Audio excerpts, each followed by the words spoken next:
2024-এর জুলাইয়ের উত্তাল দিনগুলোতে সাধারণ ছাত্র জনতার উপর চলে আইন শৃঙ্খলা বাহিনীর নির্মম বুলেট।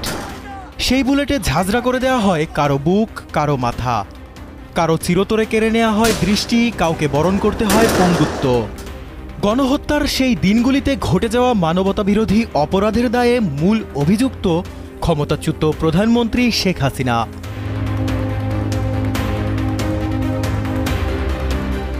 24-এর গণহত্যার তেমনই এক মামলায় আন্তর্জাতিক অপরাধ ট্রাইব্যুনালে প্রথম রায়ের ক্ষণগণনা চলছে। ঠিক 2024 সালের 17 অক্টোবর যে মামলার বিচারকার্য শুরু হয়েছিল, টানা প্রায় 400 দিনের ধারাবাহিক শুনানি, সাক্ষ্য গ্রহণ, প্রমাণ উপস্থাপন সহ নানা আইনি প্রক্রিয়ার পর হতে যাচ্ছে গুরুত্বপূর্ণ এই মামলার রায়, যার কেন্দ্রবিন্দুতে শেখ হাসিনা ছাড়াও আছেন সাবেক স্বরাষ্ট্রমন্ত্রী আসাদুজ্জামান খান কামাল এবং সাবেক আইজিপি চৌধুরী আবদুল্লাহ আল মামুন। কালকে যদি রায় হয় এবং রায় যদি ট্রাইব্যুনাল ওনার বিরুদ্ধে শাস্তি প্রদান করেন, তাহলে আমরা আরেকটি কনভিকশন ওয়ারেন্টের আবেদন ইন্টারপোলে আবার পাঠাবো তার বিরুদ্ধে রেড নোটিশ জারির জন্য। ট্রাইব্যুনালে মূলত 5টি অভিযোগের ভিত্তিতে ঘোষিত হবে এই রায়, যার প্রথমটি জুলাই আন্দোলনের আগুনে ঘি ঢেলেছিল। নিশ্চয়ই মনে আছে শেখ হাসিনার সেই সংবাদ সম্মেলনের কথা। তার মানে কি মুক্তিযোদ্ধার সন্তান নাতিপুতিরা কেউ মেধাবী না? যত রাজাকারের বাচ্চারা নাতিপুতি হলো মেধাবী, তাই না? 2024 সালের 14 জুলাই গণভবন থেকে ছাত্র জনতার তুমুল আন্দোলন নিয়ে শেখ হাসিনার করা বিরূপ মন্তব্যের জেরেই আন্দোলন ছড়িয়ে পড়ে। এই বক্তব্যের পর তৎকালীন সরকারের শীর্ষ মহলের নির্দেশে আইন শৃঙ্খলা বাহিনী ও আওয়ামী লীগের নেতাকর্মীরা সারা দেশে আন্দোলনকারীদের বিরুদ্ধে ব্যাপক হামলা আর হত্যাযজ্ঞ চালায়। তুই মুক্তিযোদ্ধার নাতি হিসেবে কোটায় ইউনিভার্সিটিতে ভর্তি হয়ে এমন বলে কোটা লাগবে না, তোকে তো ইউনিভার্সিটি থেকে বের করে দেওয়া উচিত। দ্বিতীয় অভিযোগ আরও গুরুতর। জুলাইয়ের সেই উত্তাল দিনগুলিতে কিভাবে হেলিকপ্টার থেকে গুলি ছোড়া হয়েছিল তা নিশ্চয়ই মনে আছে সবার। আমাদের গুলি করলো ভাই, আমরা বিচার চাই। হেলিকপ্টার দিয়ে গুলি ফায়ার করছে।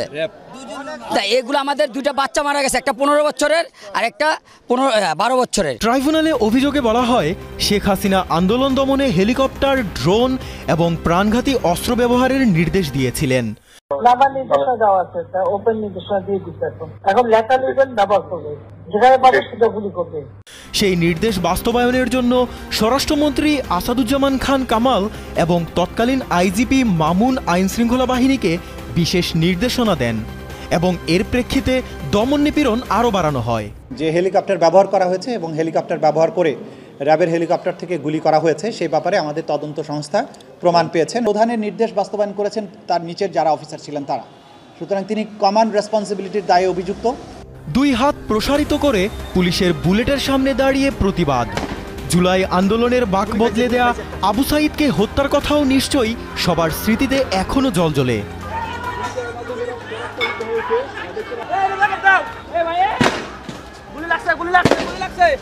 16 জুলাই রংপুরে বেগম রোকেয়া বিশ্ববিদ্যালয়ের সামনে শিক্ষার্থী আবু সাঈদকে গুলি করে হত্যার ঘটনাটি তৃতীয় অভিযোগ হিসেবে আনা হয়েছে। অভিযোগে বলা হয় সেই হত্যাকাণ্ডটিও তৎকালীন সরকারের দমনমূলক নীতিরই অংশ ছিল এবং 3 জন আসামি অর্থাৎ শেখ হাসিনা, আসাদুজ্জামান খান কামাল আর আবদুল্লাহ আল মামুন এতে প্রত্যক্ষ বা পরোক্ষভাবে জড়িত। তৎকালীন পুলিশ কমিশনার এবং সরকারের ঊর্ধ্বতন কর্মকর্তারা পরিকল্পিতভাবে সেই ঘটনাকে ধামাচাপা দিয়ে ঘটনাকে ভিন্ন খাতে প্রবাহিত করার জন্য আবু সাঈদের সহযোগীদেরকে আসামি করে একটা মামলা দায়ের করেছিল এবং যারা হত্যার শিকার হতে পারত তাদেরকে আসামি করে জেলখানায় বন্দী করা হয়েছে। 2024 সালের 5 আগস্ট পুরান ঢাকার চাংখারপুল এলাকায় আইন শৃঙ্খলা রক্ষাকারী বাহিনীর গুলিতে 6 জন নিহত হওয়ার ঘটনাটি এই মামলার চতুর্থ অভিযোগ। ওই অভিযানটিও তৎকালীন সরকারের উপরের মহলের নির্দেশে পরিচালিত হয় এবং সাধারণ মানুষের উপর নির্বিচারে গুলিবর্ষণ করা হয় বলে ট্রাইব্যুনালে উপস্থাপিত হয়।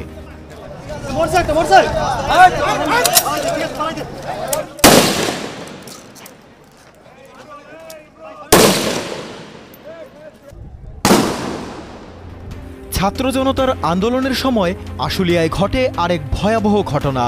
6 জনকে গুলি করার পর 5 জনের লাশ পুড়িয়ে ফেলা হয়। গুরুতর আহত একজনকে জীবিত অবস্থায় আগুনে নিক্ষেপ করার অভিযোগও পাওয়া যায় তখন। এই নির্মম ঘটনাকে মামলার পঞ্চম ও সবচেয়ে নৃশংস অভিযোগ হিসেবে চিহ্নিত করা হয়েছে ট্রাইব্যুনালে, যাতে বলা হয়েছে জুলাইয়ের রাজপথ রক্তে রঞ্জিত হয়েছে কিভাবে তার স্পষ্ট উদাহরণ এই হত্যাযজ্ঞ। তোমার ছাত্ররা সব ঘরে ফেরো, গার্জিয়ানকে বলছে এখানে কিন্তু জঙ্গি হামলা হচ্ছে। এই মামলায় মোট 54 জন সাক্ষী আদালতে জবানবন্দি দিয়েছেন। তাদের মধ্যে ছিলেন আন্দোলনে অংশগ্রহণকারী, আহত ব্যক্তি, প্রত্যক্ষদর্শী, চিকিৎসক সহ বিভিন্ন শ্রেণী পেশার মানুষ। পাশাপাশি আদালতে উপস্থিত করা হয়েছে ঘটনার অডিও ভিডিও ক্লিপ, গণমাধ্যমে প্রকাশিত প্রতিবেদন, জব্দ করা গুলি ও অন্যান্য ফরেনসিক প্রমাণ।